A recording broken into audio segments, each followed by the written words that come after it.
Bueno, ahí tenemos una imagen de una de las vistas del Cerro Chena hacia el cordón andino. Esta foto fue tomada por Lino Earl, que bueno, tiene un ojo increíble. Bueno, ya hicimos la introducción, así que avancemos. El siguiente, por favor. Bueno, para los que no conocen acerca del Inca, esta fue una sociedad prehispánica, ¿cierto?, que existió previo a la llegada del español, a eso se refiere, y que nace entre los siglos XV y XVI en la región de los Andes, que sería la zona del actual Perú, específicamente en el área de Cusco. Ahí, como pueden ver, Cusco estaría en la representación del mapa, en la zona como naranja. Luego, arqueológicamente se define como una sociedad compleja, dados los distintos niveles de organización social y su gran extensión territorial, siendo el desarrollo cultural de mayor tamaño de Sudamérica prehispánica llamado Tahuantinsuyo. Entonces, lo que vemos en el mapa es todo el Tahuantinsuyo, su extensión, el cual se dividía en 4 partes, suyus, que se llamaban, de acuerdo a las zonas geográficas. Como pueden ver, hay la zona central, que sería Conchisuyu, Naranjo, y bueno, la que nos convoca a nosotros, donde estaríamos ahora situados, el Collasuyu, que es el Suyu del sur. Siguiente, por favor. ¿Por qué generalmente cuando hablamos, anterior, por favor? ¿Por qué cuando hablamos de la cultura incaica a veces nos referimos como individualmente al Inca? Refiere a que todo este sistema social se organizaba bajo bases jerárquicas y sociales en el fondo, y estaba determinado por linaje y castas. En el fondo, había un líder general, el cual adquiría su puesto gracias a la herencia, en el fondo. Y esto, por eso nosotros hablamos muchas veces del Inca, y por ejemplo, esta es la representación de Huamampoma, de uno de los líderes que se relata en la historia del incanato, que sería Pachacuti, y bueno, Huamampoma define que fue un cronista. Todo esto Huamampoma vivió durante la colonia peruana, mestizo, descendiente de la realeza incaica, y él hace toda una crónica respecto a las formas de vida de Latinoamérica de la época, un poco también haciendo un llamado de atención al rey de España, de acuerdo también a malas prácticas que él observa principalmente desde los españoles. Y bueno, hace un trabajo increíble de representación gráfica, que son bastante conocidas sus láminas, y acá tenemos una que justamente representa a uno de los incas. Asimismo, entender que el Tahuantinsuyo tenía una bastante diversidad cultural, que se expresa por la geografía también, como pueden ver. Entonces también tenemos representación, y más o menos para hacernos una idea de que cada suyo también tenía su propia identidad. Entonces, por ejemplo, habían señoras, como define señoras de la realeza incaica, en el fondo, que eran de cada suyo, a la vez que también hay señores, pero quise poner a las señoras también para visibilizar el rol de la mujer también en el mundo andino, que es bastante protagónico también. Bueno, ahí tenemos la primera dama o reina, en el fondo, que es del Chinchaysuyu. La que sigue, por ejemplo, vean los atuendos, cómo van cambiando. Esta es de Antisuyu, en el fondo, que es la parte selvática, amazónica. Esta mujer representa claramente otra identidad. Después sigue la del Collasuyu, la tercera señora. Como pueden ver, ahí ya tenemos otro reflejo identitario. Y por último, la cuarta señora, del Chinchaysuyo. Eso, más o menos para tener una idea de una diversidad cultural que abarcaba todo este territorio, ¿cierto? Bueno, siguiente. Cuando hablamos del Inca, quizá una de las representaciones materiales, ¿cierto? Nosotros los arqueólogos y las arqueólogas hablamos de cultura material, que refiere a todos los objetos o elementos culturales que fueron creados por el hombre y las mujeres en el fondo de la humanidad. Y cuando hablamos de la cultura incaica, quizás lo primero que se nos viene a la mente justamente es la arquitectura. Si bien los otros restos materiales son bastante interesantes, y en general el Inca se caracteriza por una fabricación muy depurada de los objetos, la arquitectura yo creo que es uno de los elementos más característicos y como lo más conocido, ¿no?, que se nos viene a la mente. Por lo mismo, ahí tenemos esta fotografía de una investigadora, Dean, y podemos ver, claro, la foto de la izquierda arriba, clásico Machu Picchu, ¿cierto? Sería uno de los sitios más icónicos dentro de lo que podríamos llamar el Inca. Debajo de esta foto vemos los muros megalíticos de Sacsayhuamán, ¿cierto?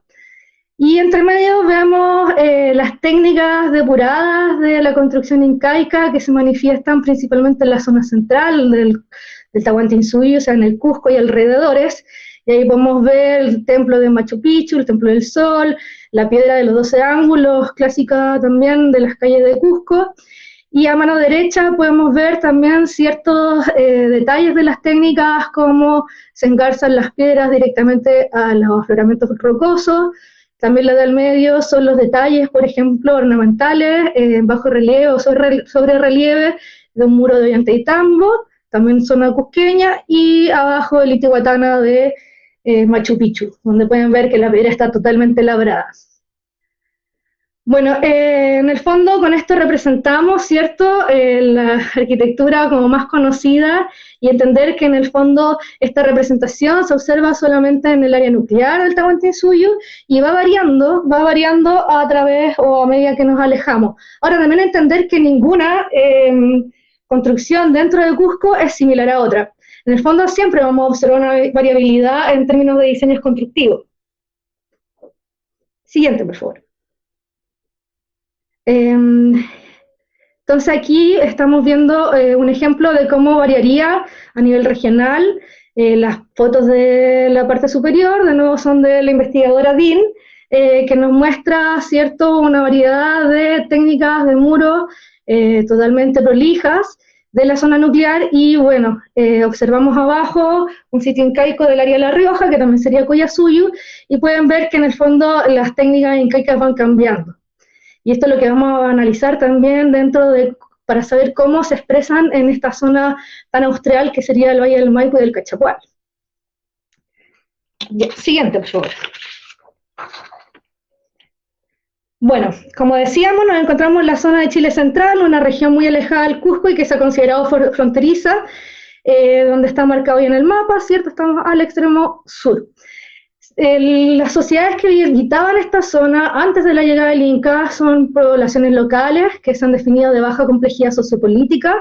Se ha definido como la cultura Aconcagua, arqueológicamente, a pesar de que hay todo un relato también desde la historia y desde la historia, la revisión de crónicas y documentos que hablan de también otros grupos culturales o con otros nombres en el fondo dentro de la misma región.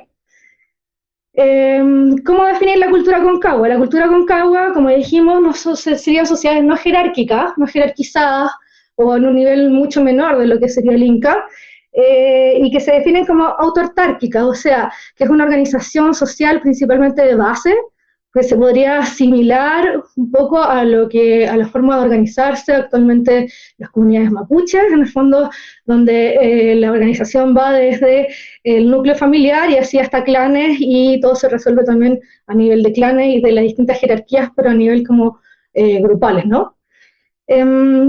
Eso, más o menos, por la cultura Aconcagua. Son sociedades que también habitaban de manera dispersa, y en términos arquitectónicos se han encontrado algunos antecedentes de arquitectura de la cultura Aconcagua, la cual sería principalmente de quincha, es decir, de material orgánico, principalmente de barro, con ramas, sobre bases de piedra. Entonces lo que se ha encontrado hasta el momento han sido 2 o 3 contextos donde se han evidenciado unas bases de piedra de las cuales podrían corresponder a esta arquitectura. Pero en el fondo no tenemos mayor registro de esto. Siguiente, por favor. Esta lámina más que nada es para ejemplificar que la amplia extensión geográfica del Tahuantinsuyo condujo a que una de las primeras tradicionales temáticas acerca del Inca refiriera a los espacios fronterizos, y entonces cuya relevancia radica en la comprensión de las estrategias utilizadas por el Inca para expandir su dominio y establecer su presencia en nuevos territorios. En Chile Central en general se han planteado la lógica desde una conquista por parte del Inca, fundada en la idea de una relación unilateral impuesta por los cusqueños sobre los distintos grupos locales por medio de un control económico y militar. Pero a pesar de ello tenemos un desarrollo de casi 100 años de investigación, desde que empieza a ser un foco de interés, que es muy temprano en el fondo, esta presencia incaica y esta arquitectura, ¿no? Acá es más que nada para que vean un poco las distintas discusiones que se han llevado a cabo en Chile Central y para la zona del Maipo Mapocho principalmente. Siguiente, por favor. Bueno, el proyecto Fondesit que yo les mencionaba, dirigido por Daniel Pavlovich, estudiamos la parte del Maipo Mapocho y justamente de este periodo tardío que implicaría la relación de las comunidades locales Aconcagua con las poblaciones incaigas que habrían llegado a la zona. Este fue un equipo inter y multidisciplinario compuesto por muchos especialistas de distintas materiales arqueológicas, pero también de otras disciplinas. Hicimos distintas metodologías arqueológicas que les voy a comentar a continuación, que corresponden a prospección arqueológica y también intervenciones del suelo a través de pozos de sondeo y excavaciones extensivas, junto con otras metodologías, como lo vamos a ver, de registro arquitectónico, además de toda una pata, por así decirlo, patrimonial, que implicó el levantamiento etnográfico del relato de las comunidades locales en asociación a estos sitios con arquitectura, principalmente Chenichada, y también espacios de difusión donde, principalmente en colegios y escuelas básicas, implementamos talleres de difusión patrimonial en conjunto con niños y niñas. Siguiente, perdón, y este mapa en el fondo, perdón, te puedes devolver. Este mapa en el fondo representa un poco todos los sectores que fueron investigados por el proyecto y los sitios reconocidos y también los sitios que fueron estudiados, más o menos para que se hagan una idea, ¿no? Siguiente. Aquí en mayor detalle la zona de Calera de Tango y San Bernardo, todos los cuadraditos amarillos que ustedes ven son las áreas de prospección en el fondo y también los sitios que se excavaron salen ahí en el listado. Después, siguiente. En el sector de Chada y el Esteros Peuco, también ahí podemos ver las prospecciones que también se hicieron dirigidas a cerros y las excavaciones también de sitios habitacionales junto con el estudio del sitio de ruinas de Chada. Siguiente, por favor. Aquí una foto para que puedan entender más o menos el trabajo arqueológico. Cuando nosotros no conocemos los lugares, se realiza lo que se llama una prospección, que es una revisión sistemática a nivel superficial, entendiendo que los sitios arqueológicos quedan en superficie. Y por ejemplo, ahí en la foto de la izquierda, en la parte superior, pueden ver justamente un terreno arado. Me imagino que varias de ustedes habrán visto alguna vez que se vean los pedacitos de cerámica, ¿cierto?, de los cacharros, o las puntas de proyectil, o los soportes de molienda, por ejemplo, que muchas veces se ven en el campo, ¿cierto?, y se reutilizan actualmente. Y bueno, la prospección significa eso, hacer un recorrido, un barrido virtual o superficial en el fondo a través de líneas virtuales trazadas con metodologías digitales en el fondo, y que se siguen, las transectas en el fondo esta línea imaginaria como a modo de una operación rastrillo de la zona a investigar, ¿cierto? Y ahí se reconocen los sitios en superficie y se registran sin necesariamente levantar material arqueológico. Esto sucede en fases posteriores, que son las excavaciones, y que hay dos tipos de excavaciones. Tenemos los pozos de sondeo, que en el fondo son excavaciones más pequeñitas, que sirven principalmente para delimitar los sitios arqueológicos y ver cuán profundos son, cuántos materiales tienen, etcétera. Y excavaciones más extensivas, como la que vemos en la parte inferior derecha, que ya son unidades como de excavación más grandes, por ejemplo, esas de 1 metro por 2 metros. Siguiente, por favor. Un poco también mostrarle que, bueno, además de la arquitectura, otro de los elementos característicos de las presencias incaicas es la cerámica. Ha sido súper interesante el estudio que han llevado aquí los colegas y amigos del proyecto. A todo esto aprovecho de saludarlos, si es que están conectados. Y podemos ver, este fue el contexto de un rescate, de un contexto mortuorio, o sea, había individuos y elementos de funebria, ¿cierto? En un hallazgo accidental que ocurrió en Quilicura, donde el dueño de una vulcanización, al tratar de ampliar su local, apareció un contexto fúnebre de data incaica con toda esta cantidad de vasijas in situ y enteras. También vale decir que, para que se hagan una idea, estos contextos son totalmente extraordinarios, casi no es lo común. Nosotros por lo general trabajamos con la fragmentería de cerámica y los fragmentos de otros elementos culturales que quedan en los sitios arqueológicos, que generalmente corresponden a la basura. Es decir, principalmente nosotros analizamos los restos de basura. Esto de ver las piezas completas es totalmente una excepción. Pero lo interesante es que aquí pueden ver también la gran diversidad y variabilidad que ocurre en la cerámica y que también demuestra el diálogo que ocurre entre el Inca y las poblaciones locales, ¿cierto? Y van cambiando o se van fusionando ciertas formas de la cerámica o ciertos diseños de una o de otra cultura. Siguiente, por favor. Acá tenemos otras vasijas dentro del mismo contexto. Siguiente, por favor.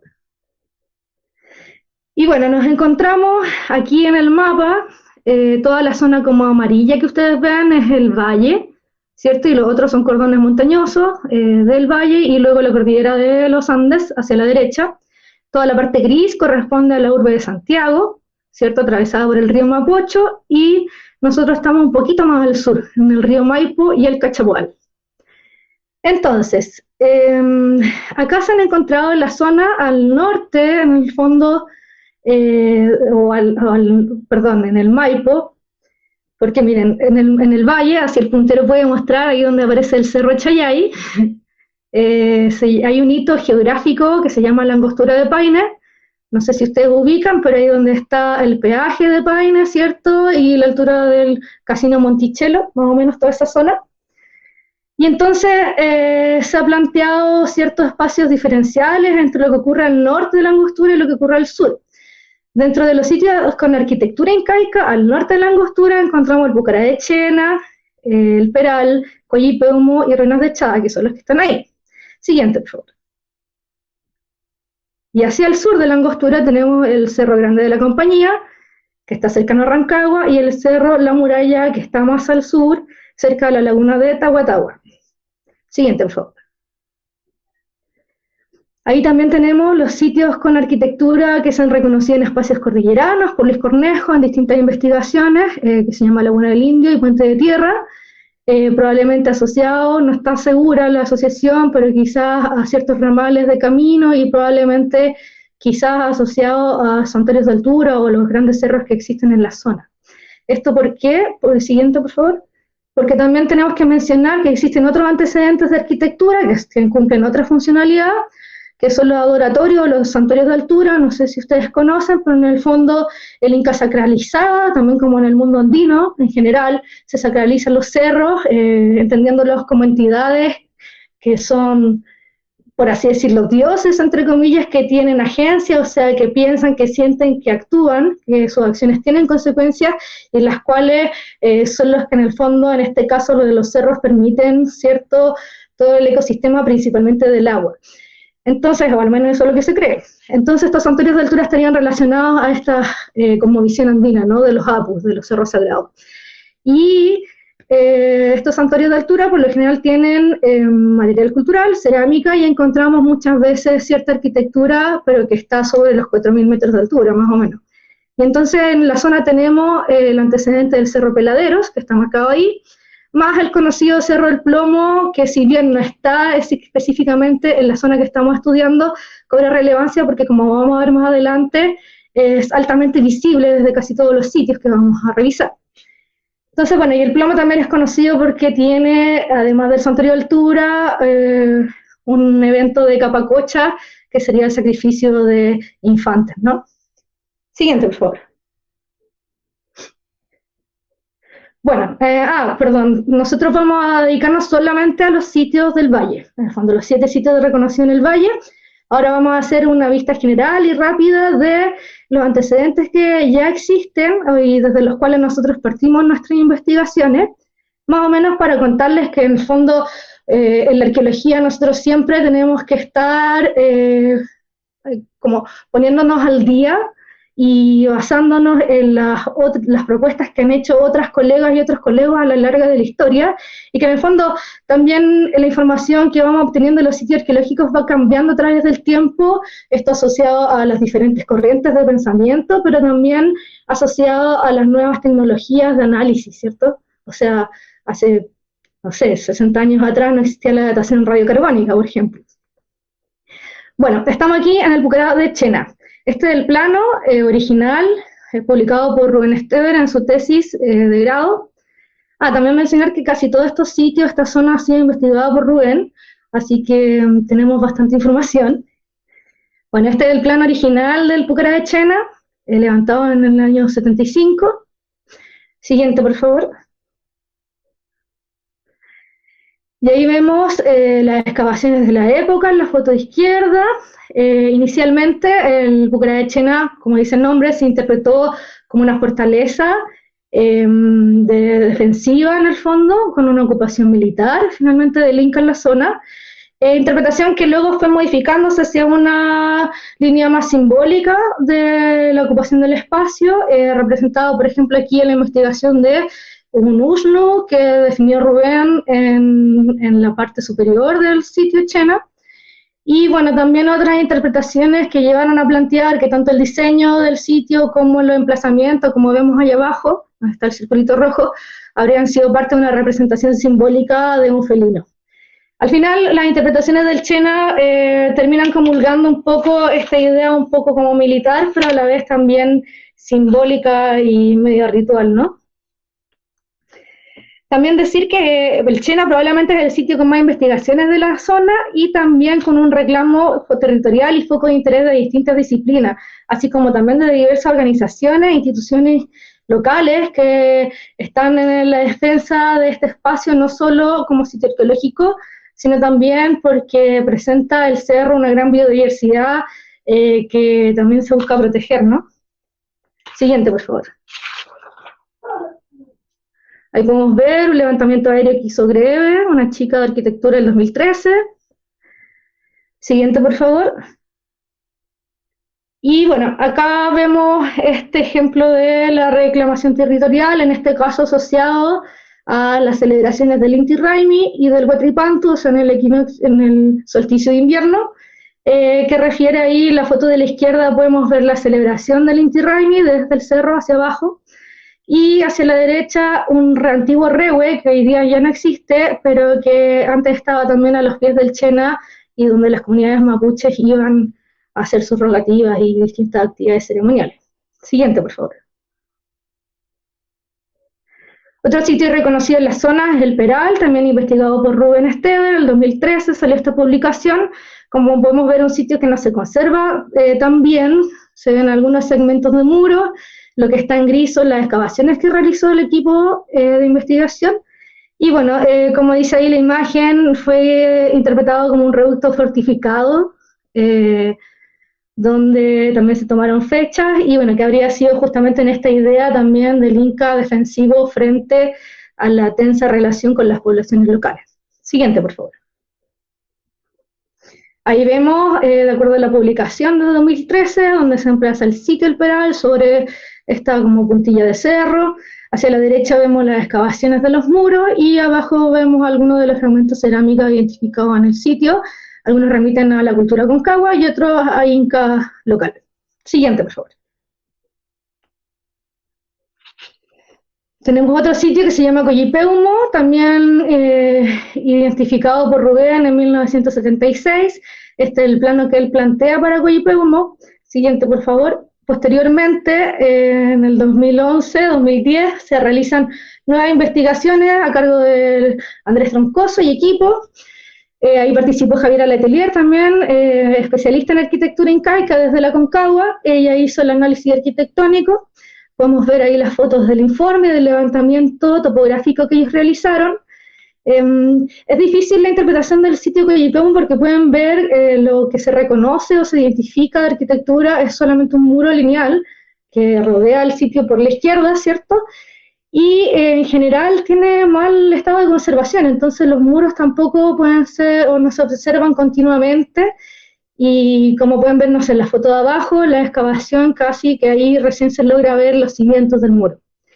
Entonces, además tiene bajo depósito cultural que esto, o sea, hay poca depositación de tierra en la cumbre y por ende esto no permite que se acumule muchos material o fragmentos de material cultural y también puede estar asociado a las prácticas que se están realizando adentro que no implica que quede tanto, o no implicaron que quede tanto material cultural. Siguiente, por favor. Esta reina de Chada, también investigado por el equipo de Rubén Esteban, en el año 93 sale la publicación. Como pueden ver, este es uno de los sitios también más connotados de la zona, porque pueden evidenciar el complejo diseño arquitectónico y bastante particular que se tiene. Ahí están algunos resultados de las excavaciones de la época. Tenemos ahí fragmentos cerámicas de la cultura concagua, pero también inca local y algunas cosas medias de guitas incaicas. Siguiente, por favor. Y además, después, en el año 2012, se hicieron investigaciones arqueoastronómicas a partir de la tesis de grado de Nicolás Ruano, que plantea que el sitio sería un observatorio astronómico. Previamente, el equipo de Rubén no tenía muy clara la funcionalidad del sitio. Lo complicado de Ruina de Chada es que no conserva casi los muros en altura, o sea, solamente se ven los cimientos, y al parecer nunca tuvo los muros muy altos. Y bueno, todo este diseño muy complejo, ¿no? Entonces se ha planteado después de que a lo mejor podría haber estado asociado al camino del Inca, o a lo mejor alojamiento de ciertos bastiones incaicos, ¿cierto? Las nuevas investigaciones plantean que tendría un uso mucho más ceremonial y ritual asociado a la observación astronómica desde este punto. Siguiente, por favor. Tenemos el Cerro Grande de la Compañía, ya en el Valle de Cachapoal, asociado al estero Codegua. Como pueden ver, este es el plano, el topográfico que levantó el equipo de Planella, junto con Rubén, María Teresa Planella. Y es un sitio, el Cerro Grande de la Compañía, bastante complejo, es bastante grande. Y nuevamente nos encontramos con estos muros que al parecer rodean el cerro, ¿cierto?, en distintas cotas de nivel, con ciertos conjuntos de estructuras principalmente distribuidos en la cumbre. Siguiente, por favor. En este sitio ahí pueden ver las fotos de la época, cómo se ve el cerro desde el valle. Este sitio se caracteriza porque tiene distintos diseños de patrones arquitectónicos que nos están registrando en otros lugares, como estructuras cuadrangulares, estructuras circulares, como la que ven ahí en la foto, que se han interpretado como colcas. ¿Qué son las colcas? Las colcas habrían sido una especie de torreones donde se habrían almacenado ciertos alimentos, principalmente como semillas, granos, que habrían servido para guardarlos para ciertas épocas, de acuerdo a los sistemas de redistribución incaico y, bueno, de abastecimiento, ¿no? Siguiente, por favor. Bueno, perdón, retroceder. También contarles que el sitio del Cerro Grande de la Compañía también se interpretó como un pucará defensivo, también tiene una serie de características diferentes a los otros sitios porque se ha interpretado como el hecho de que habría tenido arquitectura local previa al Inca y que después habrían estado en conflicto bélico entre el Inca y las poblaciones locales y después frente a los españoles se habrían unido y el sitio habría servido como defensivo frente a las huestes españolas. Siguiente. Tenemos finalmente, y el sitio más austral hasta el momento que se ha identificado con arquitectura en piedra, es el sitio de la muralla. Como podemos ver ahí, ese es el plano levantado por Rubén Ester el año 1976. Y posteriormente, el 2014, salió publicado el libro de Jairo Sepúlveda y compañía, siguiente por favor, donde hacen una reevaluación del sitio y logran levantar un plano topográfico siguiendo los muros, el cual varía un poco de lo que había planteado inicialmente Rubén. Además se realizaron excavaciones y ahí pueden ver que además el sitio se asocia a piedras tacitas, al igual que Coyipeumo, y bueno, ahí tenemos algunos registros de los muros, ¿no?, que se conservan bastante bien. Siguiente, por favor.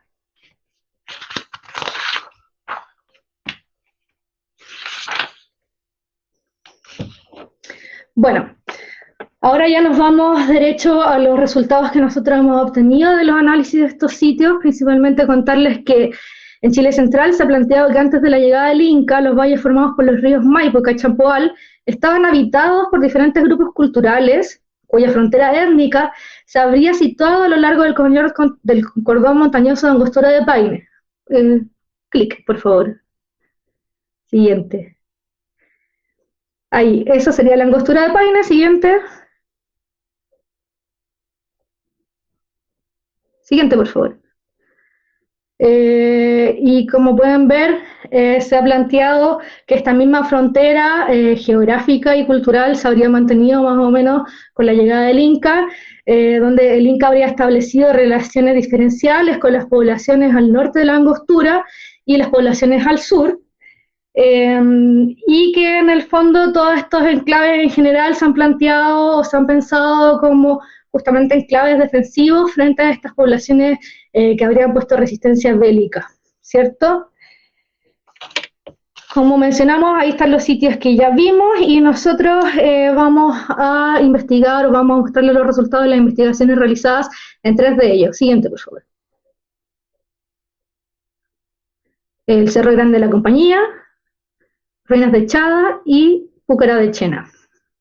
Contarles que la relevancia de estos sitios radica en la comprensión de las estrategias utilizadas por el Inca para integrar nuevos territorios y los distintos procesos de interacción que debieron ocurrir al momento de construir estos enclaves. Relación con las comunidades locales, por supuesto. Ya.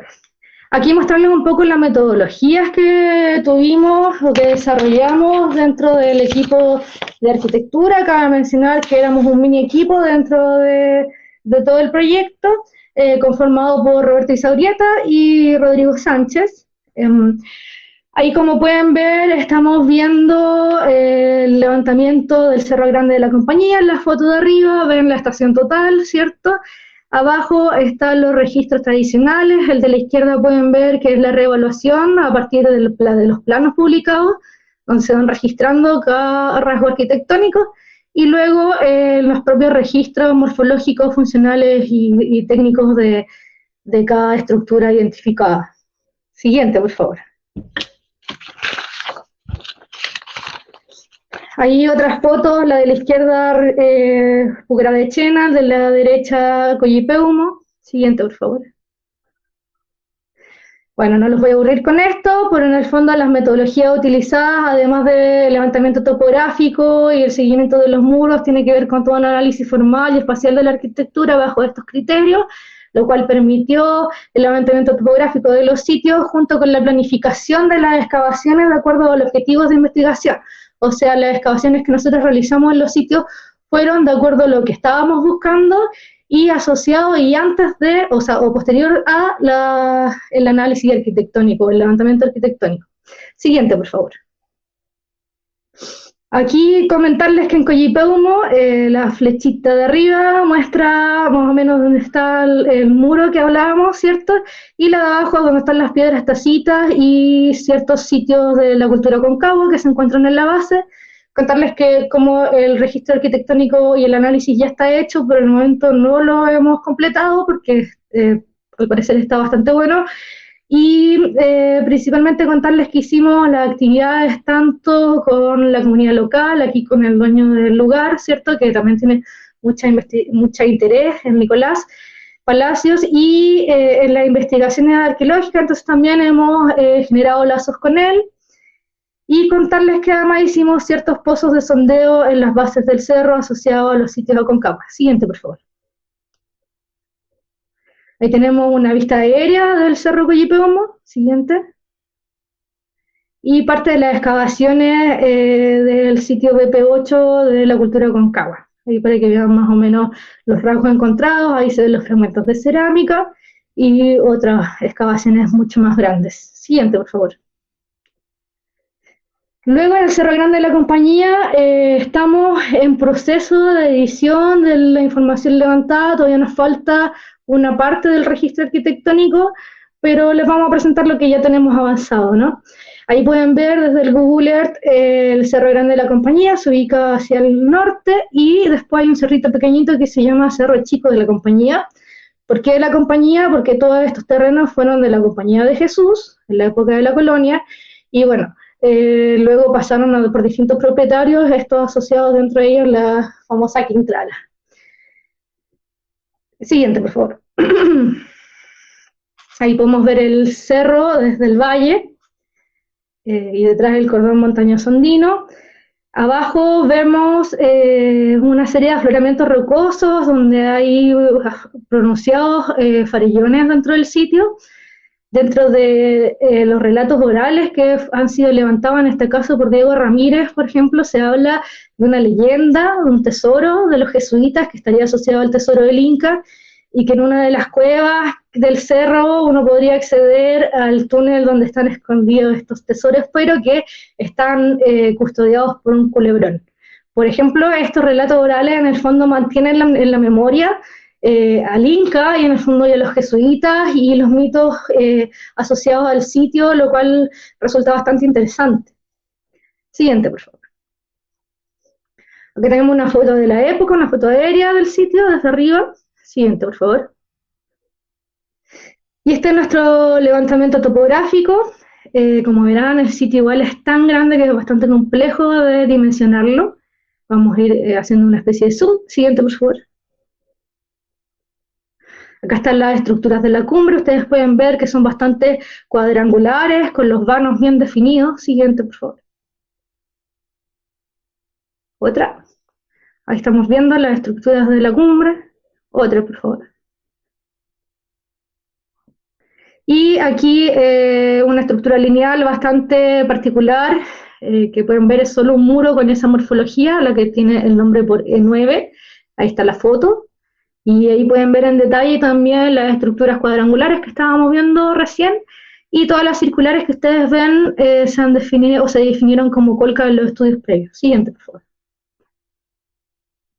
Ahí la conservación de los muros. Siguiente. Las técnicas, cómo se ven los muros en gran parte del sitio. Siguiente. Siguiente. Ahí está nuevamente el levantamiento, y si pueden ver hacia el centro del plano,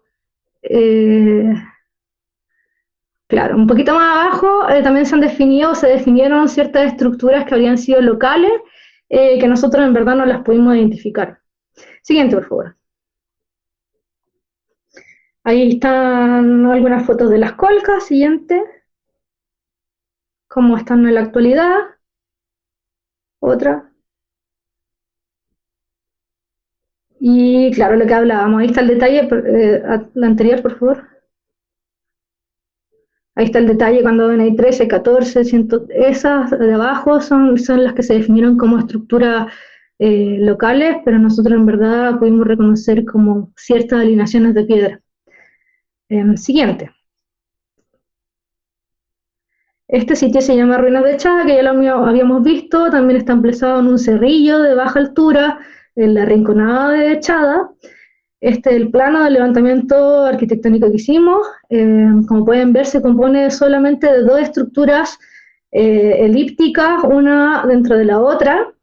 La interior, vamos a ver, se compone por dos muros, mientras que la exterior hasta el momento solamente identificamos uno. Siguiente, por favor. Ahí está Ruinas de Echada. Y siguiente, el sitio de las turbinas, también de época Aconcagua. Siguiente.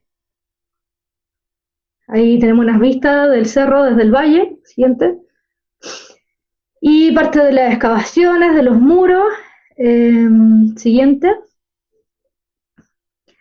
Y lo interesante es que en la estructura central, la E1, podemos ver que ambos muros miden casi lo mismo y presentan el mismo diseño arquitectónico que esta línea en el fondo de entrada y salientes, que se han definido como almenas, pero en verdad nosotros les llamamos salientes y entrantes, y que son totalmente idénticos.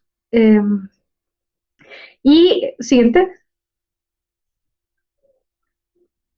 Definimos tres momentos constructivos asociados. Acá hay uno que da rocosa al centro del sitio, el cual nosotros pensamos que es como el hito fundacional y a partir del cual se tomaron las medidas para construir, ya que como vamos a ver son impresionantes las concordancias de los segmentos en tanto sus dimensiones.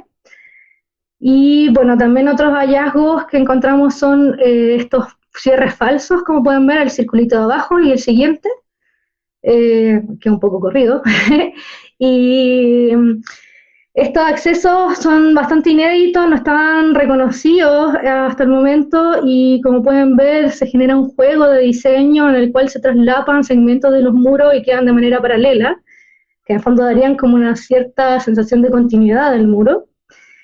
y bueno, hay una serie de ejes de simetría en torno al sitio. Seguramente nosotros pensamos que, espera, atrás por favor.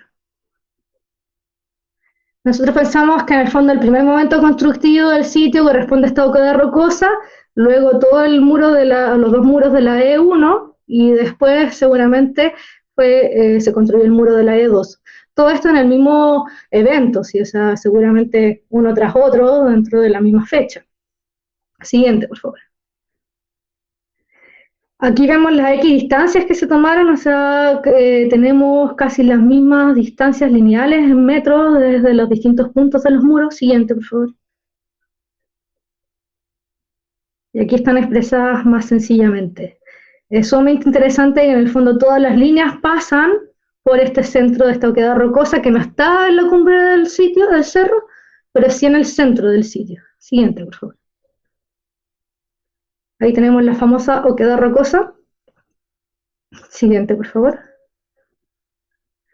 Y bueno, esto genera bastantes interpretaciones, si bien no podemos determinar con ciencia exacta la funcionalidad del sitio, llama la atención de que en el fondo se genera una segregación espacial entre la E1 y la E2 porque hay una diferencia de altura entre unas y otras, y pareciera ser que en el fondo E1 es un espacio mucho más restringido que E2, quizás no todos accedían a ese lugar. Y en la foto de la derecha podemos ver cómo se habría dado la circulación y la movilidad dentro del sitio. Y si se fijan, también es simétrica, implicando la misma manera de desplazarse tanto dentro de la E2, así como al ingreso de la E1. Siguiente, por favor. Bueno, ya estamos llegando al final casi. Esta es Pucará de Chena. Esta es una foto realizada por dron, la hizo Mariela Pino en el marco del proyecto. Siguiente, por favor. Esta es la zona alta del sitio. Aquí vemos el levantamiento topográfico realizado por Roberto Izaurieta.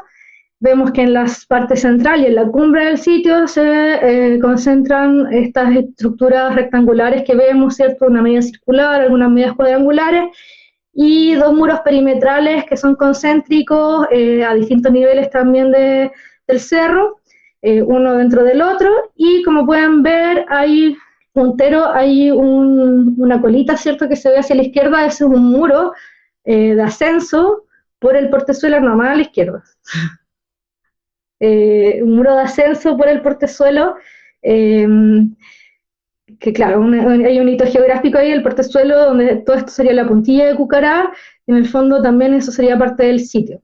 Bueno, como podrán ver, aún nos faltan ciertos detalles para terminar el levantamiento, como las curvas de nivel del cerro. Siguiente, por favor. También el Cerro Chena presenta, a diferencia del otro sitio, si bien está asociado, en general casi todos están asociados a sitios habitacionales, domésticos, de la cultura concagua, a los pies de los cerros isla. Particularmente el Chena tiene otros atributos, como pueden ver ahí el número 1 corresponde al mismo Pucará, el número 2, siguiente, al cementerio de Catemito, y el número 3 al cementerio de San Agustín de Tango, ambos contextos mortuorios, incalocales. Y bueno, el número 4 corresponde al emplazamiento de los sitios habitacionales Aconcagua, correspondiente a San Agustín de Tango 3 y 4. Siguiente, por favor. Ahora vamos a ver los resultados obtenidos. Todos los cuadraditos rojos que ustedes ven son las intervenciones que se hicieron, o sea, las excavaciones. Siguiente, por favor. Y los hallazgos, otra vez, dale. Estos son todos los hallazgos que se encontraron en el sitio, a través de las excavaciones. Siguiente. Vamos a ir detalles, pero no estar aburriéndolos. Estamos en la parte del sitio central. Siguiente, por favor, corresponde a este muro. Y la particularidad de esto es que demuestra que la estructura E1 corresponde a antes se había definido como una plaza amurallada, lo cual genera cierta diferencia porque en el fondo esta sería una plaza aterrazada, que sería la estructura más alta del sitio y que está construida sobre la cumbre, y que genera cierta división de lo que se experimentaría a quienes estarían dentro de la E1 y y los que estarían fuera en lo que es la E7. Si se fijan, hay una diferencia importante de nivel, que es 1 metro de altura, y entonces la visibilidad de la gente que se ubica dentro de E1 es muy diferente a la experiencia o la visibilidad que tiene la gente que se ubica en E7. Como ven, esa diferencia de altitud genera que, por ejemplo, desde E7 no se puede ver toda la visión del cordón montañoso andino, en cambio desde E1 se ve casi en 180 grados todo el valle en el fondo. Pero como principales protagonistas, los cerros de la cordillera. Siguiente. Vamos a esta parte del sitio, corresponde a la E9 con la E1, teníamos ciertas dudas nosotros de si correspondían al mismo momento constructivo o si se habían construido después. Según las excavaciones se construyeron en el mismo momento. ¿Qué implica esto? Que el diseño del sitio consideró desde un primer momento esta estructura E9 con esta forma particular y se construyeron juntas. No fue un adosamiento, o sea, no fue después quizás. No, fue en el mismo momento. Siguiente. Acá tenemos uno de los ingresos que se reconoció a E1 por el norte. Ahí están las fotos de las excavaciones, como pueden ver, libre de bloques. El bloque que se ve hacia la izquierda, así bastante grande, estaría siendo de vano, desde el cual se ingresaría a esta estructura o a esta plaza aterrazada, como ven en la foto de abajo.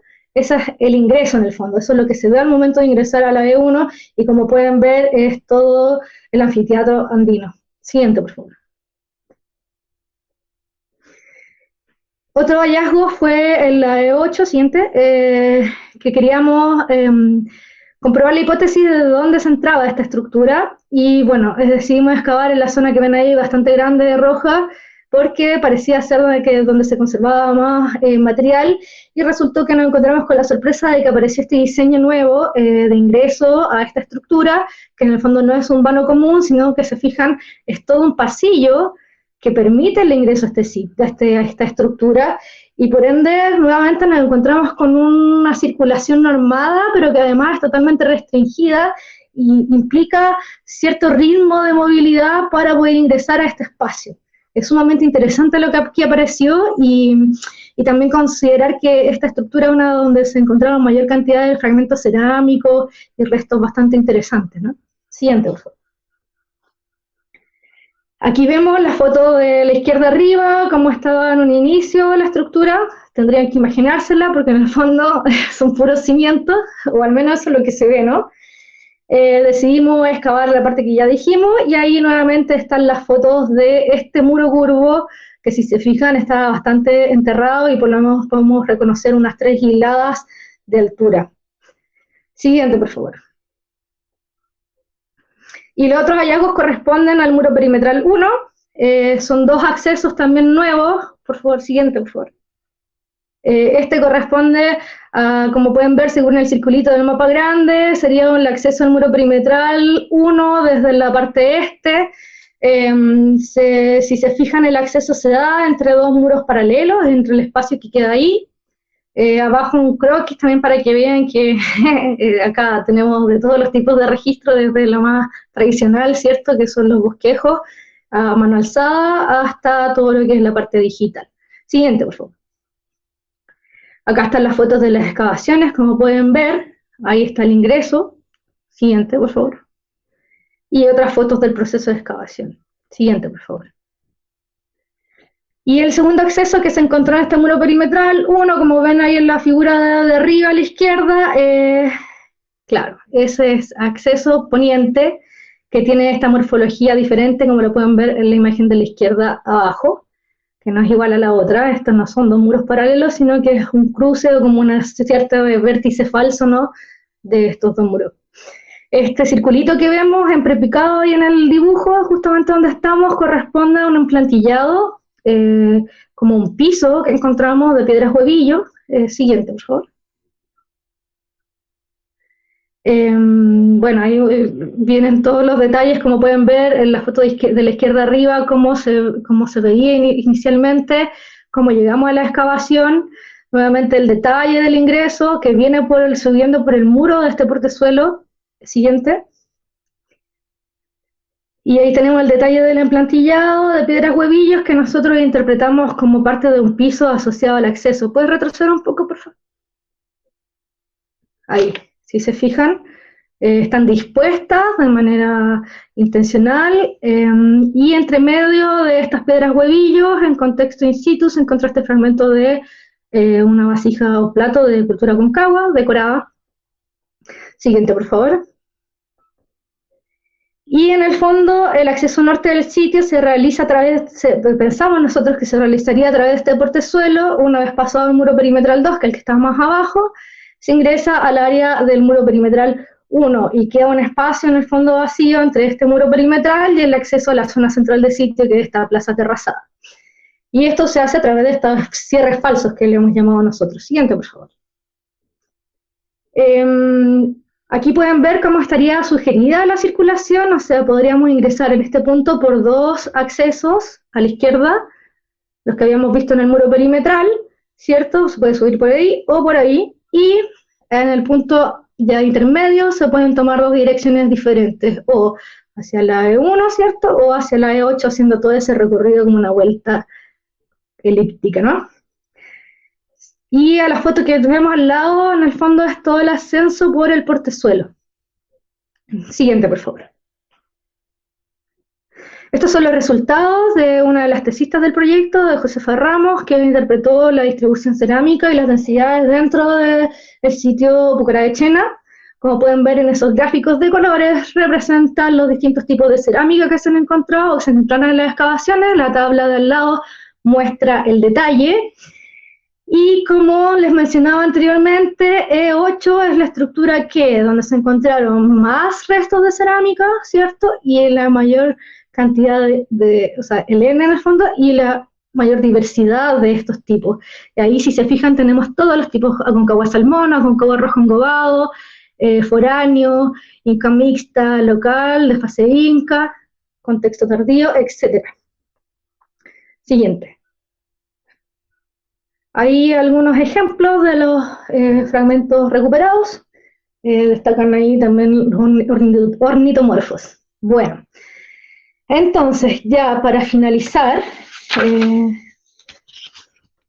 vamos a hacer una pequeña discusión de los resultados obtenidos. Recordarles en el fondo que este es como casi que el punto de partida para el estudio o el proyecto de doctorado que estoy cursando en este momento. Y en el fondo vamos a hacer una síntesis de lo que tenemos hasta el momento y de manera bastante propositiva, porque aún estamos en condiciones de aseverar todas las interpretaciones o hipótesis que tenemos por el momento. Bueno, entonces, una de las discusiones que en el fondo se ha tenido tradicionalmente en la zona refiere al patrón o a los diseños arquitectónicos de los sitios incaicos. Como veíamos al principio, existió una tendencia a generar ciertas tipologías o cánones de diseño arquitectónico que estarían reflejando el grado de influencia del Inca en el fondo. Y como ya habíamos visto que inclusive en el área nuclear la cantidad de diseño y la diversidad es tal que en el fondo es muy difícil a veces hablar de tipología.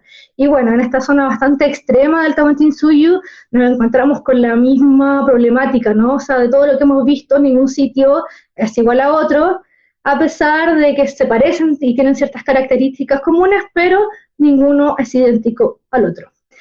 Entonces, bueno, lo que comparten como características, ¿cierto?, es que están sobre estos cerros islas. La mayoría presentan estos muros perimetrales concéntricos y tienen un patrón diverso, como hablábamos, sin identificar cánones. Bueno, entonces, estos son, como ya hemos visto, ruinas de Chada, Pucará de Chena. Siguiente, por favor. Cerro Grande de la Compañía y la muralla. ¿Se fijan? Ninguno es igual al otro. Pero sí, lo que hablábamos, están sobre cerros islas, tienen muros concéntricos en distintas cotas de nivel, ¿cierto? Muros perimetrales. Y algunos, como estos que están en el Cachapoal, presentan estas estructuras mucho más formatizadas, cuadrangulares y circulares, ¿no? Ya, siguiente, por favor.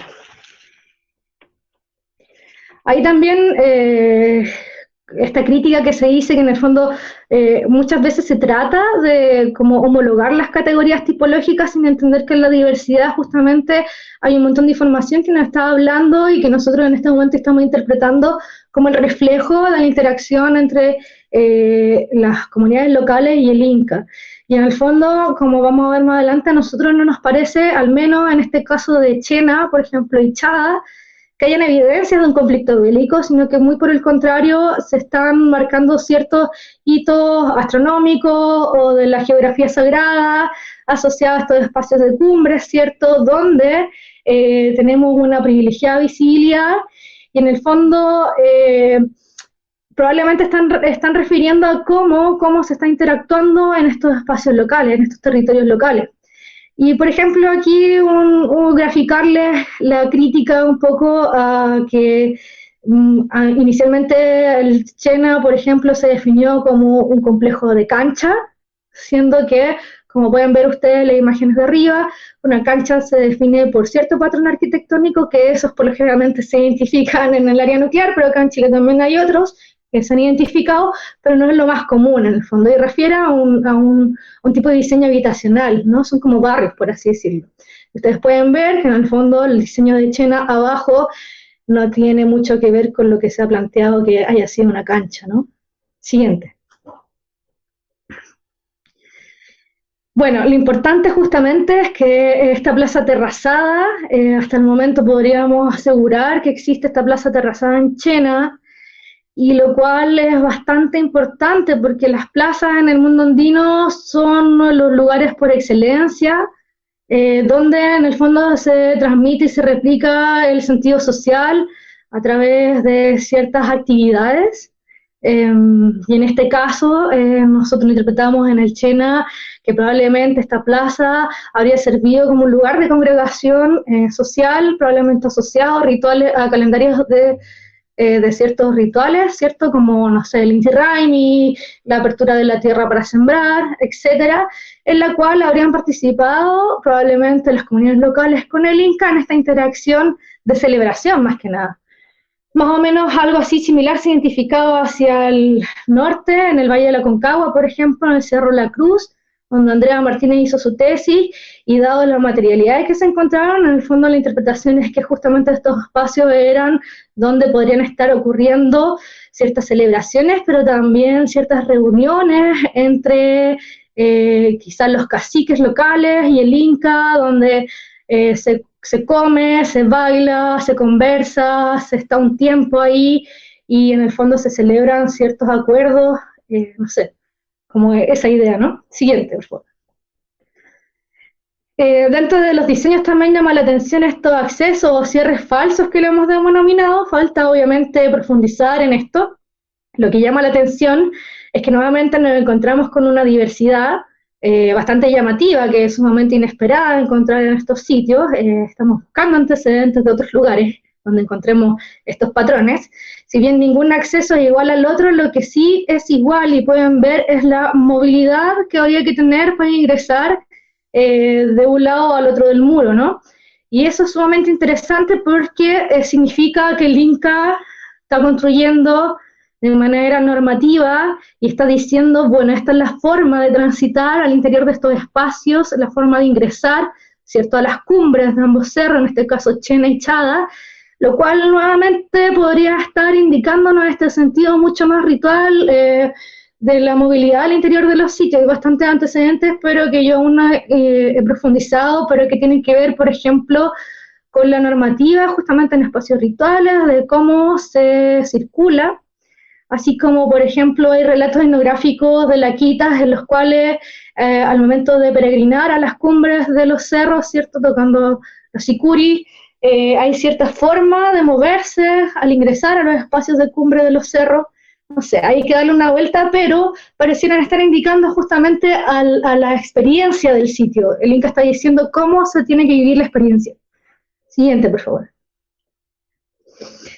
Las técnicas constructivas que nosotros coloquialmente denominamos cierre Marie Claire, en el fondo se reconocieron desde el Chena y existen en todos los sitios que estuvimos hablando. Corroboramos una propuesta que ya había planteado la Javi Letelier, respecto a la cimentación de los muros, por lo menos 10 o 20 centímetros bajo el nivel del suelo, los cuales se excava el cerro en el fondo y a partir del cual se ponen las piedras basales para las cuales se encumbrarán los muros. Estos muros son de doble hilera con relleno, en el fondo estos bloques que vemos hacia lo exterior, ¿cierto? Y el relleno es lo que vemos adentro en gris con las distintas piedras y esto es proporcional, o sea, mientras más ancho el muro, más grandes son las piedras externas y más grande es el relleno de las piedras del interior. Asimismo, en la tierra que compone el relleno, todo esto gris es una tierra bastante limpia que al parecer ha sido arneada, claro, como limpiada para hacer esta argamasa o mortero para unir los bloques. Esta técnica daría estabilidad al muro y, bueno, acá hablábamos de la proporción de los tamaños y en ese caso, por ejemplo, en China reconocimos 3 tipos de muros diferentes y también asociados a sus dimensiones. Siguiente, por favor. Ahí están algunos detalles de las técnicas constructivas, en algunos muros del Chena a la derecha, en Chada a la izquierda. Siguiente. Ahí tenemos en Chena a la izquierda, a la derecha en Coyipeumo. Como pueden ver, se repite el patrón. Lo interesante también es que he tenido la posibilidad de observarlo en otros lugares del Tahuantinsuyo y en el fondo lo interesante, y aquí lo que nosotros interpretamos es que más allá del diseño, el énfasis parece ser que el canon está enfocado a la técnica. La técnica sí o sí no cambia. Y esto también podría estar implicando el conocimiento específico de quienes manejan la arquitectura en piedra. Porque cabe señalar que en el fondo las sociedades locales, como lo vimos en el principio, no tienen o no desarrollaron arquitectura en piedra, sino que construían con material orgánico. Entonces, que llegue el Inca y que se cambien las formas constructivas a través de la piedra, es cambiar también la forma de relacionarse con estos espacios, que no son cualquier espacio, que son los cerros Gilda, y donde la piedra en el fondo monumentaliza y perpetúa la construcción a través del tiempo. ¿Por qué decimos esto? Porque, por ejemplo, en ciertos relatos etnográficos con adoberos se habla del sentido de que al hacer un muro de barro, uno le pide a la Pachamama prestado la tierra y para construir, y cuando uno deja de utilizarla, se la devuelve. ¿Sí? Ese es como un sentido orgánico, de que sigue su curso natural. En cambio, el construir en piedra se deja, o en el fondo queda a posteridad en el tiempo, no vuelve a ser cantera, ¿no? Queda ahí inmortalizado y en el fondo probablemente esto tiene que ver con los discursos de poder que generalmente se han planteado para el Inca, donde la arquitectura monumentaliza los espacios, los jerarquiza y justamente aquí se están controlando incluso la movilidad dentro de ellos. Siguiente, por favor. Otra característica que por ser cerro isla estamos viendo o tenemos acceso a visibilidad de estos apus que hablábamos, de los cerros de altura, del cordón montañoso andino, y que en el fondo muchas veces son visibilidades que no tenemos desde el valle. O sea, una vez que podemos ascender a estos cerros islas, es que nos encontramos con estos grandes y monumentales cerros. Por ejemplo, en la foto de arriba podemos ver que hacia la izquierda está el Cerro El Plomo, esta visión nororiente, y hacia el suroriente se ve en la misma foto el cerro que se llama Mesón Alto. Entonces, claro, como veíamos, el Plomo abajo, esta es la visibilidad desde el Chena, en la izquierda abajo, dentro enmarcado ahí desde ese portezuelo, ¿cierto? Y a la derecha vemos 2 cumbres, que es el Mesón Alto. Hasta el momento no hay antecedentes de arquitectura incaico, de restos incaicos en el Mesón Alto, pero eso no quita que no los haya. Y bueno, el Cerro Peladeros que está al lado, que como pueden ver es como una lengua así bastante blanca, llena de nieve. Y Cerro Peladeros, como habíamos hablado, sí también tiene santuario de altura. Siguiente, por favor. Acá están los datos, o bueno, el registro que tomaron los andinistas que descubrieron estos materiales cerámicos en la cumbre del Cerro Peladeros. Como pueden ver a la izquierda, ahí está la cumbre, esto es de Guzmán del 87, Y a la derecha vemos la gran cantidad de fragmenterías cerámicas identificadas y como pueden ver en el detalle de la foto de abajo, gran parte de ellas presentan diseños morfológicos y decoraciones incaicas, de eritas, etc. Siguiente, por favor. Aquí las fotos de abajo, después presentan el estudio que se hizo arqueológico en el Cerro Peladeros a partir de los hallazgos encontrados por los andinistas. Este estudio hecho por Iwacachi Cantarutti el 2007, y ahí pueden ver que se registraron, o se registró una estructura que posiblemente puede ser incaica y asociada a este santuario de altura del Cerro Peladeros. Siguiente, por favor. Asimismo, esta altitud o estos hitos orográficos, ¿cierto?, que corresponden a los cerros islas, también estarían ayudándonos a generar como un paisaje significado dentro del valle, y en el fondo, en este caso, por ejemplo, vemos el Cerro Chayay, que es el cerro que está en la angostura de Paine, y bueno, creo que está mal puesta la angostura de Paine, pero en el fondo sabemos, a través de su cumbre, señalamos, no está bien, esto está visto desde la compañía, perdón, esto está visto desde el sur.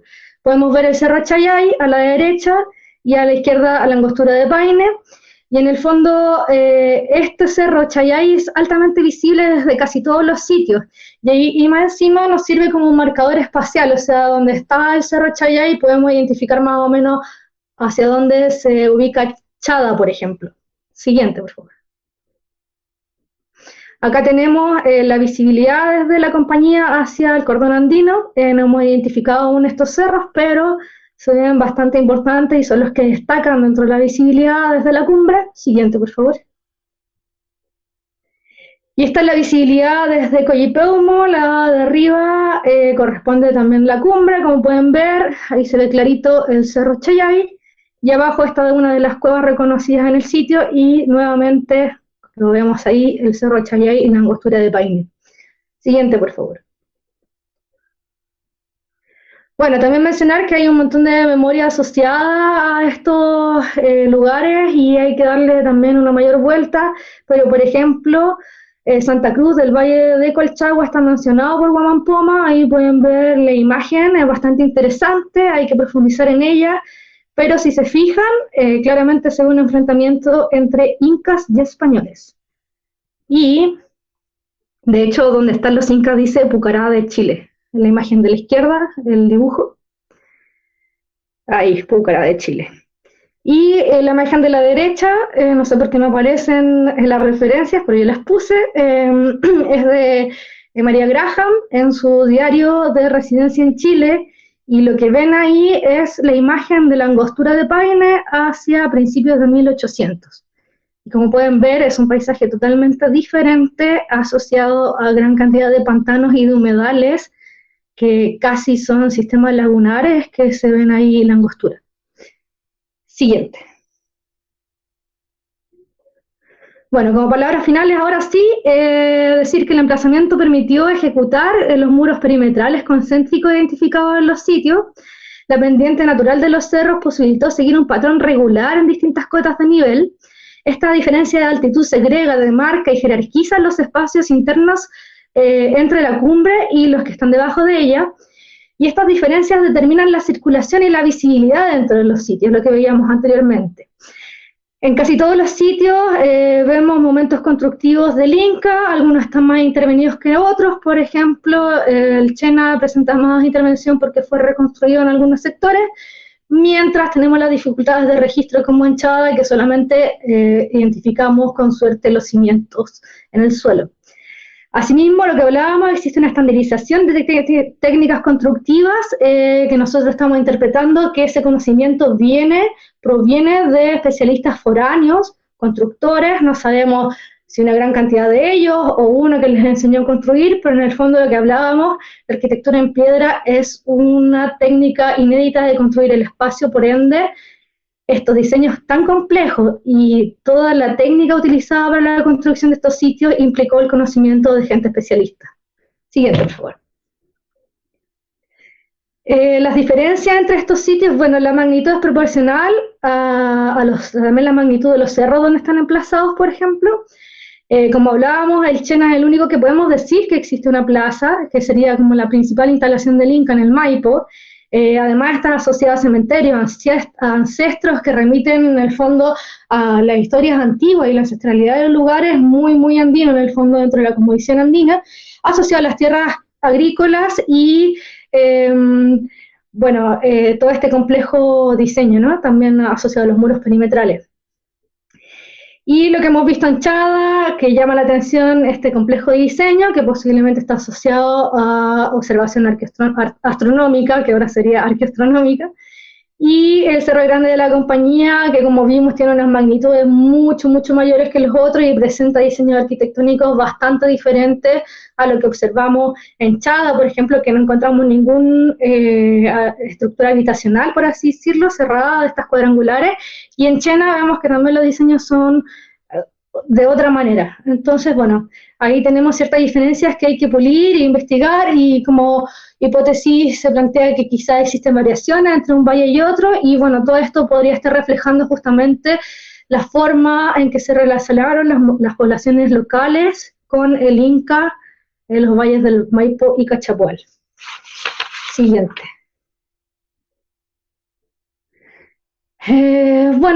Lo que hemos interpretado para Chedena y Chá, que ya se los he dicho, el énfasis en el recorrido coreográfico, experiencia simbólica, la relación espacial con los sitios locales, la apropiación por parte del Inca de estos espacios vacíos, entre comillas, sin una evidente intervención local, y bueno, toda esta privilegiada visibilidad del anfiteatro andino, del Cerro El Plomo, el Mesón Alto, etcétera. Siguiente, por favor.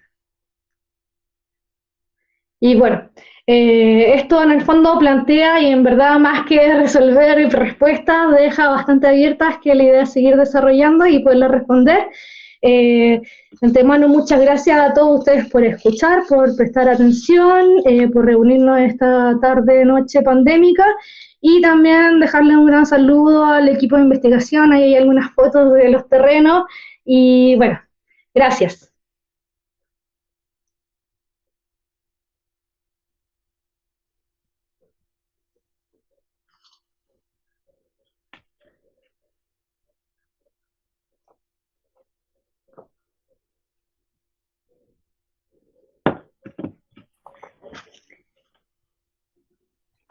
Hola Nati, muchas gracias por toda la exposición, fue bastante clara.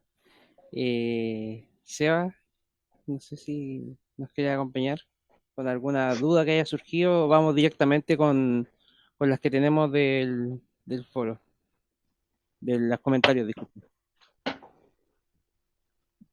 No te estoy escuchando, Seba.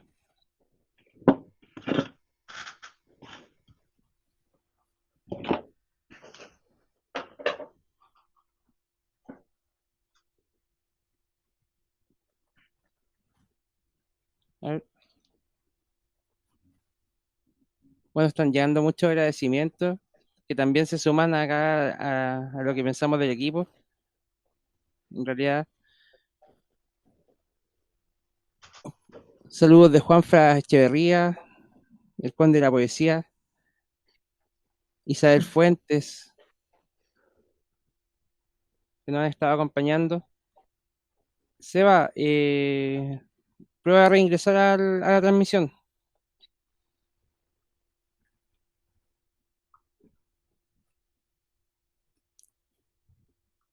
Nati, si te acomoda, voy a ¿Sí? ir proyectando algunas de las preguntas que han surgido, van a aparecer en pantalla.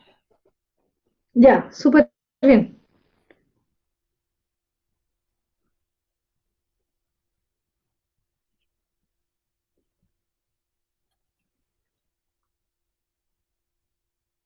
Ahí tenemos una pregunta, Isabel, no sé si te aparece. Ujú. La etimología del Tahuantinsuyo, bueno, es una palabra quechua y yo no conozco muy bien, pero entiendo que la definición es justamente cuatro suyos, que en el fondo es la unidad de estas cuatro partes, ¿no?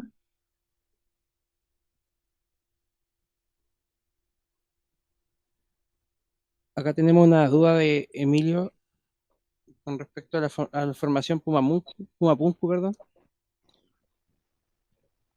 ¿Nos puede- Pumapunku del Chena.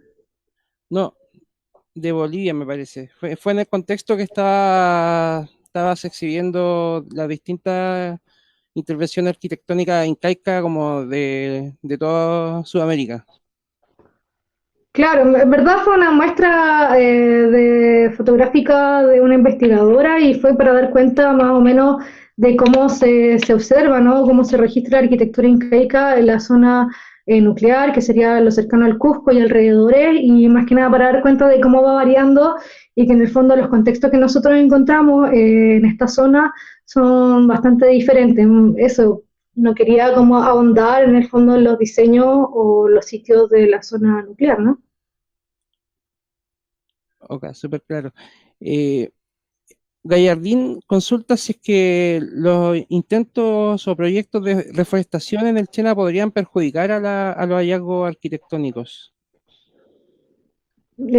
Sí, eventualmente sí, si esto no se hace con una planificación determinada y justamente con asesoría de algún arqueólogo o arqueóloga especialista en la zona, porque justamente dependiendo de donde se realiza la reforestación, es donde se podría definir mayor o menor sensibilidad respecto a la potencialidad de hallazgos arqueológicos. Y esto no solamente en la cumbre del cerro ni laderas aledañas, sino que también podría ocurrir en la parte de la base del cerro, ¿cierto? Donde está el área de picnic. Entonces, para ello lo ideal sería que se realizara un monitoreo arqueológico mientras se hacen las excavaciones de la reforestación. Eso sería lo ideal. Perfecto. Igual, en ese sentido, podrían contribuir también de manera positiva, por ejemplo, al sondear terrenos que a lo mejor no se habían considerado hasta el momento. Eh, Sí, no, porque en el fondo el protocolo se hace de manera diferente. O sea, si en el caso de que se encontraron hallazgos, ahí habría que hacer una excavación arqueológica, seguramente eso es lo que se pediría. Y tampoco da igual el lugar donde se excave, o sea, ojalá mientras más alejado de la arquitectura mejor, o sea, porque en el fondo eso también implicaría un análisis desde conservación del sitio, porque habría que proyectar, por ejemplo, el crecimiento de los árboles y las raíces y que éstas no intervengan, por ejemplo, desde abajo a las construcciones.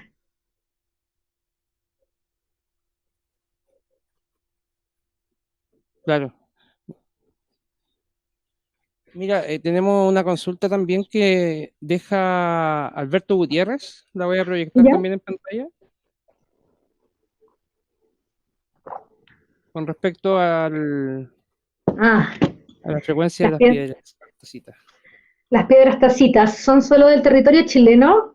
No, hay piedras tacitas en casi toda América, varían en formas, tamaños y asociaciones culturales, ¿cierto? Pero no es solamente un antecedente del territorio chileno. Y por otro lado, entender que, por ejemplo, en este caso, las piedras tacitas que estamos observando asociadas a los sitios incaicos tienen toda la pinta, por así decirlo, de que son ocupaciones prehispánicas mucho más previas al Inca, en el fondo, que serían las primeras sociedades alfareras.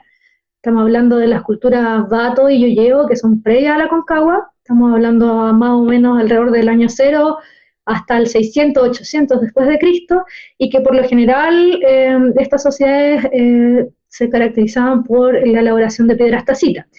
Ahora, eso no quiere decir de que hayan piedras tacitas de época tardía y que se han reconocido y que también tienen múltiples funcionalidades, desde la molienda de alimentos hasta posiblemente la molienda de minerales o inclusive ciertas características más rituales.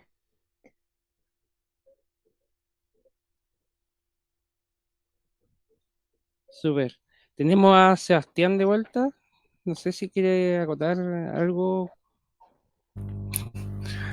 Hola. Oye, muchas gracias, Natalia. He dado puro jugo con esta cuestión del stream ya. Tengo una pregunta que me hace Diego. Me pregunta, ¿el Cachapoal y el Maipo se vinculan con vestigios posibles en el Mapocho? Sí, sí, se vinculan, o sea, nosotros no podemos entender en el fondo la expansión incaica sin entenderla en su totalidad. Si bien nos centramos en esta zona porque son los lugares donde nos hemos enfocado las investigaciones, o al menos desde la arquitectura incaica, pero sí se relacionan con los desarrollos tanto del Mapocho como del Valle de Aconcagua, que toda esta zona se ha definido como Chile Central. Entonces sí tienen correlación. Ahora la diferencia es que la arquitectura en piedra sobre cerros e islas estamos viendo como una característica en el fondo de esta zona, ¿no? Entre el Valle del Maipo y del Cachapoal. Hasta el momento en el Mapocho no se han identificado desde este tipo de patrón. Digamos. Perfecto. Me pregunta por si has escuchado o hay vestigios en el Cerro Renca. He escuchado y alguna vez vi unas fotos que publicaron que nunca las pude guardar y no sé no sé de quién contactarme para conseguirlas, pero sí, hace un par de años atrás se publicaron hallazgos de muros y bueno, es muy posible. Ahora habría que hacer una prospección arqueológica o ir a ver con gente local que conozca estos lugares para evaluarlo en el fondo. Lo interesante, por ejemplo, de identificar la técnica que describíamos en los sitios permite casi inmediatamente reconocer si un sitio por la técnica arquitectónica es incaico o no. Perfecto. Una pregunta mía entonces, de la misma forma, si estos cerros e islas fueron ocupados de diferentes formas por los incas o las comunidades locales, ¿es posible que existan en otros cerros e islas asociados al curso medio del Maipo u otros ríos también vestigios arqueológicos? Sí, es muy posible. Es muy posible y en el fondo, por ejemplo, en el Valle del Cachapoal hay antecedentes de algunos proyectos de investigación, pero no hay grandes investigaciones como areales del Valle del Cachapoal, por ejemplo. Faltaría prospectar todos esos cerros de isla y lo mismo que para el Maipo, porque por ejemplo el Cerro Grande de la Compañía, igual que Chadas, fueron identificados a mediados de los 90. Entonces, claro. Sí, es muy posible. Y también hay bastantes relatos, por ejemplo, de Altos de Cantillana, donde se dice que hay evidencias de muros. Petroglifo he escuchado yo también. Sí, habría que hacer una reevaluación de las cumbres de Cerro Islas, para ir a caminarlas. Claro, eso es importante. ¿Qué se viene en arqueología o en estudio arqueológico en el Valle Central? No sé. No sé si colegas han estado postulando proyectos, bueno, y con todo este contexto también está más difícil aún. O sea, sí, ya claro. Se habían recortado los presupuestos de investigación el año pasado, yo creo que este año es más. Ahora, todavía hay un proyecto en curso de Lorena Sangüesa en el Valle del Maipo y es un proyecto que ellos están analizando la distribución espacial de las comunidades aconcaguas presentes en el Maipo. Si no me equivoco, les queda un año todavía de desarrollo. Con ellos también tuvimos colaboración. Perfecto. De la presentación tengo una duda que es específica. ¿Qué significa en que algunos restos de vasija y cosas así sean foráneos, que no sean Aconcagua o Inca local, etcétera? Cuando se habla de foránea es en el fondo que la vasija viene de otros lugares probablemente. No fue fabricada aquí. Claro. ¿Y dónde puede haber sido? Sí, claro. Depende ahí. Se pueden hacer distintos análisis, pero todo eso requiere estudios mucho más especializados.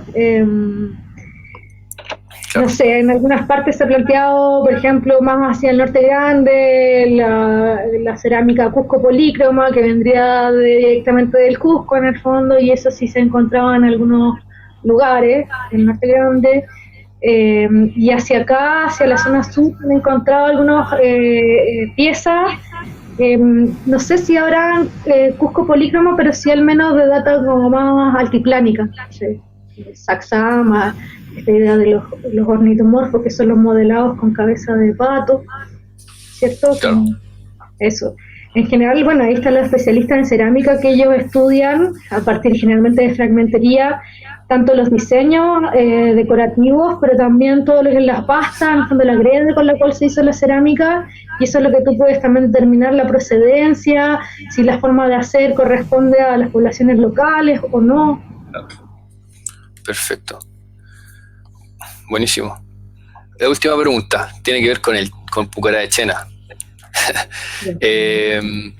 Algunos postulaban que la altura de los muros del Pucará puede haber sido más alta de lo que se reconstruyó. O sea, estamos hablando 2-3 metros sobre de lo que está reconstruido. Ajá. ¿Hay evidencia que podría haber sido así tan alto? No, la verdad es que no hay evidencia de eso.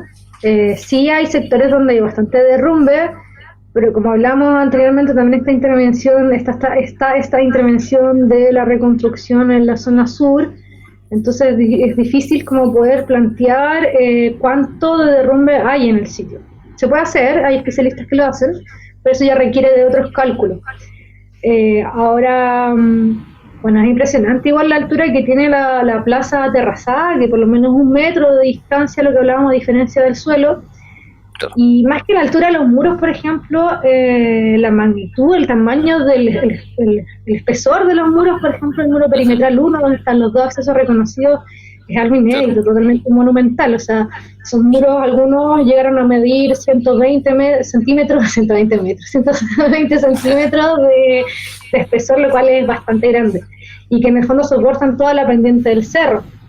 Entonces, no lo sé, es difícil. Ahora, también hay que dejarse guiar por el sesgo de que la arquitectura incaica tienen que ser muros gigantes, como lo vemos en Chada, probablemente no fueran muros altos, y ocurre en otros lugares del Collasuyo, por ejemplo, en Alto Loa, donde hay sitios que tienen plazas, que están también orientados a hitos geográficos y de geografía sagrada, en los cuales justamente están hechos a propósito que los muros de la plaza, por ejemplo, sean bajos, para que la gente que no está oficiando lo que ocurre, la ceremonia que ocurre, que en el fondo la gente que está fuera de la plaza pueda observar, porque si no, no tendría ningún sentido. O sea, en ese sentido, los eventos que hacían estas personas tienen que haber sido tremendos para tener estas construcciones y que pudieran ser vistas por las comunidades locales principalmente. Exacto. O hacerse notar que están... O sea, y lo que llama la atención en el fondo, más allá de la altura o no de los muros, es el diseño. O sea, lo mismo que en Chada, a pesar de que no tenemos un muro de altitud, encontramos estos accesos falsos, estas puertas, esta circulación al interior de la sitio. Entonces pareciera que el énfasis está justamente en esta experiencia del habitar, del moverte al interior, y que te está diciendo que tiene que ser de cierta manera. Yo creo que ahí está la importancia. Por supuesto. Lo último. Era un clásico que te enseñaran por ahí en el colegio, escuchar ahí que hubo un gran enfrentamiento entre los incas con los mapuches en algunos de los ríos que van hacia el sur. ¿Hay evidencia empírica de que hayan existido ese tipo de lucha, esas batallas campales que dicen ahí en algunos libros, registros? Sí, la verdad es que en el fondo toda esta idea de lo belicoso surge justamente de lo que se escribía en crónicas. Ahora se ha puesto en duda, y al menos desde la evidencia arqueológica nosotros no hemos encontrado ningún resto que nos avale esta violencia física, al menos, hablando justamente como de la guerra, ¿no? Sí. Porque la violencia igual se puede manifestar de manera mucho más no tan física, ¿no? Entonces, simbólica. Entonces, bueno, queda esta duda. Esto lo relataron los cronistas, sobre todo la más clásica, y como que se ha perseverado, y como también del planteamiento de que la frontera posiblemente estaría en el Tinguiririca, la descripción de una de las batallas donde se dice que el Inca se habría replegado, que no le habría ganado la población local. Pero esto se asocia también a que coincide con una crisis política, social en el Tahuantinsuyo, donde está la disputa de liderazgo por 2 hermanos, y entonces coincide con la fecha en que les piden a estos supuestos ejércitos de volverse hacia el Cusco para servir a cada lado, ¿no? A cada bando de este conflicto.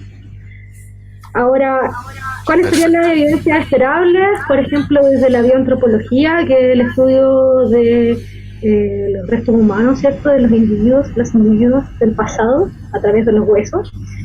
No hay ninguna evidencia que implique violencia física, lo mismo en los sitios, o sea, tenemos relatos, por ejemplo, violentos, efectivamente violentos, hacia el lado de Ecuador, por ejemplo, en Ibarra, ahí sí hay evidencia, desde la toponimia hasta los materiales arqueológicos que tú te encuentras, donde efectivamente hay porras, hay hachas, donde las crónicas dicen que hubo una guerra de 15 años, donde el Inca logra ganar esta batalla aniquilando a la población local, y razón por la cual la laguna de la zona se llama Yaguarcocha, que significa laguna de sangre, que habría sido tal la masacre que la laguna se habría teñido de rojo. Ya. Perfecto. O sea, sí, ahí hay una crónica, sí, de verdad, claro. En cambio acá no tenemos esa certeza ni desde un relato material ni desde el relato de crónica, no lo vemos reflejado en eso. Entonces queda esta duda, también queda la duda de no sé, de imaginarse al Inca construyendo estos espacios con población que esté constantemente asediándolo. No sé, claro. Queda la duda, pero hasta el momento nosotros no hemos encontrado evidencia de eso. Perfecto. Esas son las dudas que habían y que yo tenía también.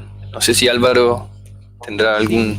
En honor al tiempo y también con respeto al descanso merecido que tiene que tener Natalia, vamos a reproducir algunas de las preguntas, de las últimas preguntas, yo creo que quedaron en el chat, y vamos a cerrar esta sesión, muy constructiva por lo demás. Genial. Yo quería hacer una pregunta muy puntual con respecto a cómo se llamaba ese proceso o fenómeno en que se acumula poco sedimento en las cumbres.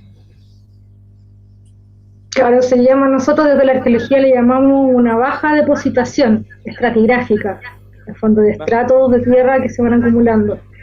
Y bueno, en las cumbres sucede porque casi todos estos cerros islas son principalmente de afloramiento rocoso.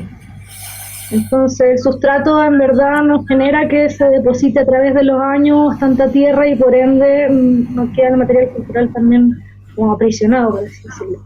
No es lo mismo que excavar en el valle, que uno podría llegar a una excavación de 1 metro de profundidad o más, inclusive. Claro.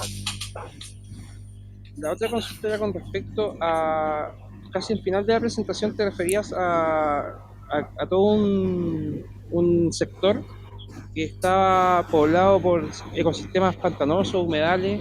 ¿Dónde estaba ubicado geográficamente eso? Esa imagen que veíamos de la María Graham corresponde a la angostura de Paine. Y también por crónica, dentro de los trabajos etnohistóricos que se hicieron en el marco de la investigación de Chada, por ejemplo, Carolina O'Donnell principalmente, que hace este levantamiento de archivos, mencionan que toda la rinconada de Chada eran también zonas de pantano y de producción de totora, lo cual no es menor, porque la totora era un elemento sumamente importante hasta antes de la aparición del plástico, en el fondo. En tiempos prehispánicos debe haber tenido una función bastante preponderante.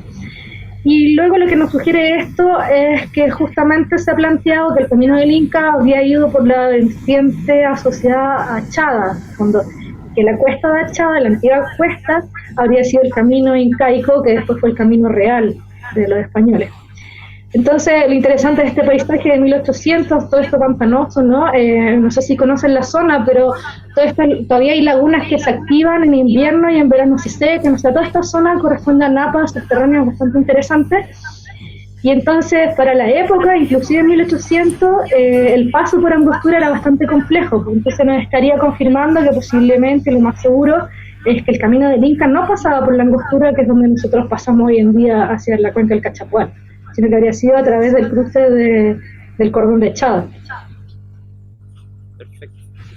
Muchas gracias. Mira, vamos a pasar a una consulta que, bueno, también agradeció Juan Valdés por toda o Valde, no sé realmente, por todo el material gráfico que fue más útil para poder ir entendiendo todo, y nos consulta si la zona norte de Santiago quedó fuera de la investigación, o sea, quedó fuera del área de investigación, o es porque no hay arquitectura en ese sector. o sea, de la investigación del proyecto Starlacid sí fue abordado, también el Mapocho, la parte más, como podríamos decir, de Santiago y la parte norte del Mapocho, pero efectivamente en esta zona no hemos reconocido arquitectura incaica como la que estamos evidenciando aquí. En el fondo lo que propone el Fondesit y a partir de las investigaciones hechas en la zona norte del Mapocho es que al parecer habrían interacciones diferentes que se estarían reflejando, por ejemplo, los patrones mortuorios de las sociedades Aconcagua del norte del Mapocho, que tienen un patrón hecho en túmulo, donde al parecer en ese espacio el Inca está interactuando, que también es un espacio sumamente simbólico, que es la ritualidad de la muerte, pero hacia lo que vemos en el sur, ese patrón funerario no existe. Si bien hay contexto funerario incaico, no vemos tal asociación como lo que ocurre en los túmulos, y al parecer la diferencia en estos valles del sur es que justamente la presencia incaica se manifiesta explícitamente en estas construcciones sobre cerros y islas. Genial. La última consulta, yo creo, para cerrar el video, 2 horas va a quedar redondito. Nos consulta el conde de la poesía. Sonó como policía. Si hay vestigios incaicos al sur del Cachapoal. Pregunta difícil. Sí, hay vestigios en términos de ciertos contextos con alfarería incaica, fragmentos de cerámica, pero no se han identificado más al sur arquitectura en piedra. Y en el fondo ya un poco hacia el sur del Tinguirica esto se va difuminando. Hay teorías las cuales plantean que el Inca habría tenido un contacto con mapuches de la época en el fondo, hacia más al sur, hacia la Araucanía, pero todo esto no está confirmado. Y se supone que al parecer, bueno, se menciona fuertes de época también en las crónicas, pero hasta el momento no se han encontrado mayor evidencia al sur del Tinguiririca, más que ciertas como influencias cerámicas, se podría decir, en los diseños de pinturas, ¿no? de decoración.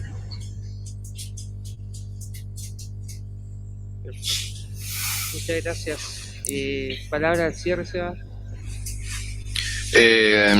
Sí, agradecer, Natalia, por la disposición y la tremenda entrega de conocimiento que hiciste a través de esta presentación.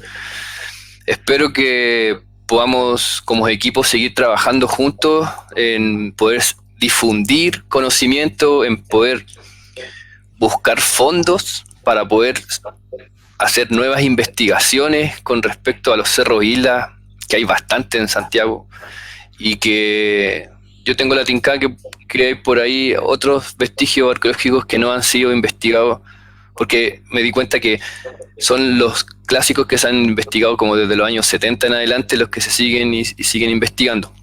Entonces, eso como agradecimiento y que en el futuro vamos a seguir trabajando. Ajá. Muchas gracias a ustedes por esta invitación. Como siempre hemos conversado, es sumamente importante generar estos espacios de difusión. También les agradezco por lo mismo. Por ahí muchas veces nos quedamos en los congresos arqueológicos y nos cuesta salir a la población general, por así decirlo. Sí. Entonces estos espacios estaban súper buenos. La verdad es que al principio estaba con un poco de nervio porque los alcances de estas presentaciones pueden ser bastante grandes, pero contenta, muy contenta porque esto demuestra también un trabajo que tenemos hace años con la ONG, ¿cierto? Y con la defensa territorial de estos lugares patrimoniales, y creo que ahí también hay un tremendo potencial porque en el fondo no nos sirve, creo, desde una posición también política, por así decirlo, no nos sirve una producción del conocimiento que quede en los papers, que quede encerrada en los congresos y al final no va a tener un uso social, ¿cierto? Entonces siento que la comunión que hemos hecho entre la ONG y entre el proyecto y los distintos investigadores que trabajamos en él ha sido, creo que un hecho bastante inédito, por así decirlo, pero además es sumamente enriquecedor y que esto es fruto y demuestra los frutos en el fondo de ese trabajo. Así que totalmente contenta. Y no sé si quizás también si surgen más preguntas se pueden canalizar a través de la ONG y me las hacen llegar y les puedo responder después también. Gracias, por supuesto que sí. Álvaro.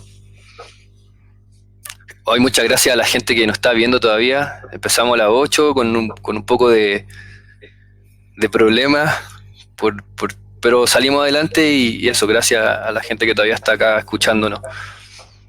Que nos siga porque vamos a seguir haciendo difusión de conocimiento, e investigación y más, ¿cómo se llama? Se me olvidó. Entrevista a personas y a profesionales. Buenísimo. Sí, más que nada sumarme a eso. Estamos trabajando ya desde esta plataforma de las redes sociales, principalmente centrado en lo que es Facebook y difundiendo conocimiento de distintas índoles, de distintas miradas, porque somos una agrupación que está formada realmente por vecinos de San Bernardo.